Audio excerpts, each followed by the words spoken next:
Hello students, welcome to class ninth. So in the last class we learned regarding the LMCT. Okay, MLCT is over. Then LMCT, that is ligand to metal charge transfer. So we've seen that cadmium sulfide is yellow in color, so because of transition of pi electrons of sulfide to the phi s orbital of the cadmium. Similarly, mercuric sulfide is red in color. So yeah, red. So this also is because of the LMCT ligand sulfide here, s minus 2 pi electrons is going to be transferred into mercury Hg plus 2 6s orbital. So like this, so ligand to metal, we can see charge transfer is going to is seen in such of the compounds. Even Fe2O3 ferric oxide is yellow in color because of the pi orbitals, pi electrons of the O oxygen Fe2O3 O minus 2 is transferred to 3d orbital of the iron. So this is what in the last class we have learned it.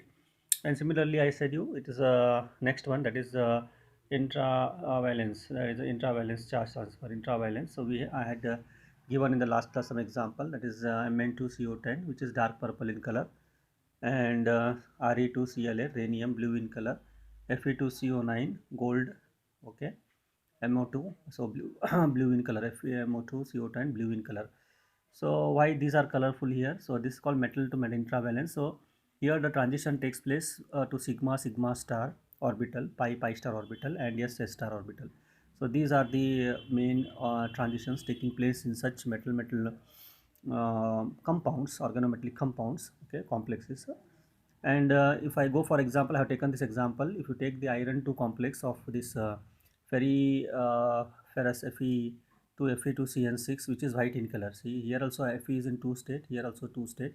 If you take these two iron outside and inside the bracket of the complex here in same oxidation state, you can see there is no transition, so white. But when one of the Fe2 is converted to Fe3 here, and Fe2CN6, so you can see this is a Prussian blue in color. We call it as a Prussian blue, no? In ink and all we use this. So this is what I am writing. So this Prussian blue, so it's nothing but this complex Fe3 Fe2CN6. Similarly, if I exchange this outer Fe2 to Fe3, no, Fe3 to again Fe2, again inside Fe3 here, so it becomes Turnbull's blue color. So Turnbull's blue color. So this is too important, which will be asked in the competitive examinations. What is Turnbull's blue color as well Prussian blue colors? Okay, so this is how the best example we can see in intravalence charge transfer.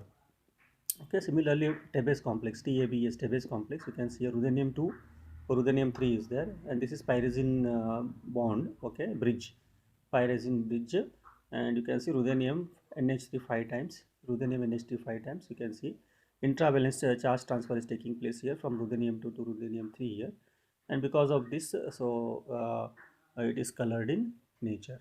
Okay, and finally last one, charge transfer, that is intervalence interligand charge transfer. So you can see here interligand, nickel is there, so sulfur is there here, sulfur, nitrogen, so interligand. So inside this ligand itself, so there is a transfer of electrons from sulfur, nickel is there, nitrogen, nickel, so like this. So this type of transitions we call it as interligand charge transfer. Okay, so like this intravalence charge, sorry, intravalence charge transfer ligand, intravalence. Similarly, same ligand is there, so same ligand, so intravalence charge transfer mechanism, so we say it. Okay, now next we'll go for orbital contribution. One this is there in your syllabus, that is regarding the orbital contribution.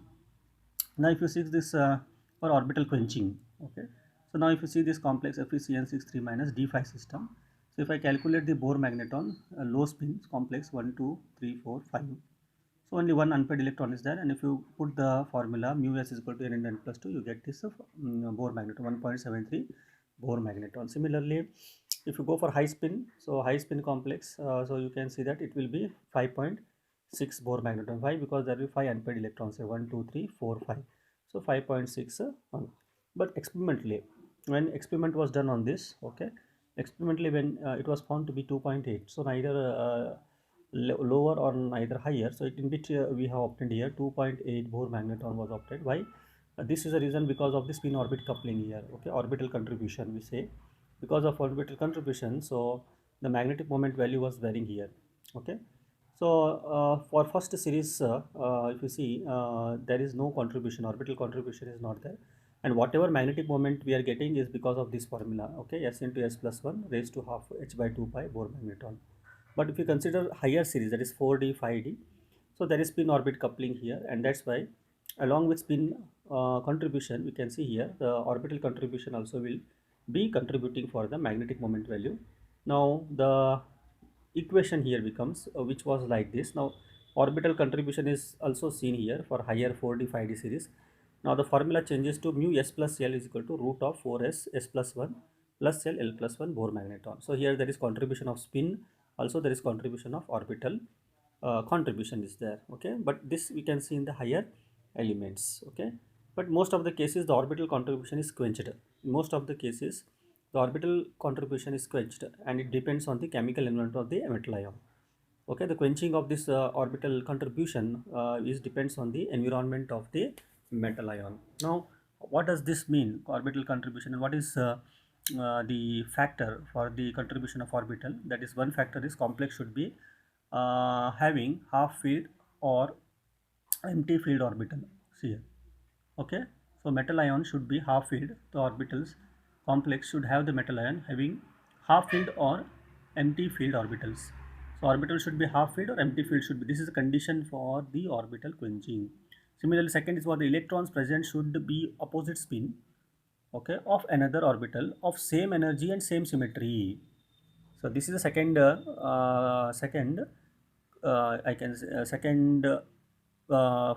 rule for the orbital quenching, that the electrons present should be of opposite spin, one thing. So if it is like this, opposite spin, if it should be like this, and second thing, orbital of same energy and same symmetry. Now see here, so this is one electron is there. Now if I rotate this by another 90 degree or 180 degree, I am going to observe the same orbital here, and the electrons which is having now like this can be shifted to opposite spin like this, and that's why this type of system, this type of arrangements can be contribute. See here, for contribution of orbital quenching, orbital should be same like this. So this also is same. If I rotate this by 90 degree, 45 degree, whatever it may be, so it should be same. So along with x-axis, y-axis and z-axis, if it is like this, okay, electron, so it will take place into this also like this, opposite spin. Okay, if it is this way, it is going to take in this case like this. Okay, so this is what you have to see here. Always it should be half filled or full filled. It should be half filled or empty orbitals, so that the electrons can take place from here to like this. It can go and take, or sometimes if it is both like this, so it can go into opposite spin like this. Okay, but orbital should be same. When it rotation will be there of all these orbitals, 90 degree, 45 degree, 180 degree, whatever it may be, it has to see that the same orbital of same energy and same symmetry, if it is lying there, then the electron can jump into another with opposite spin and they contribute, and that we call it as a orbital contribution. Okay, so orbital contribution will be happening here. But whenever the electrons come and approach this, what will happen? They get degenerate, so 3 orbital come here and 2 orbital, dx square minus y square dz square will go up. Is it right? Now if a electron is placed here, dx square minus y square, now you can see that dz square orbitals, it's changing now.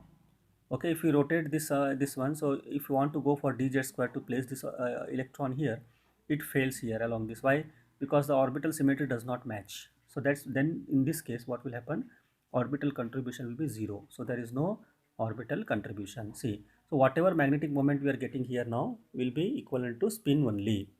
Okay, so magnetic moment whatever we are going to get in this case is only of spin only, and there is no orbital contribution.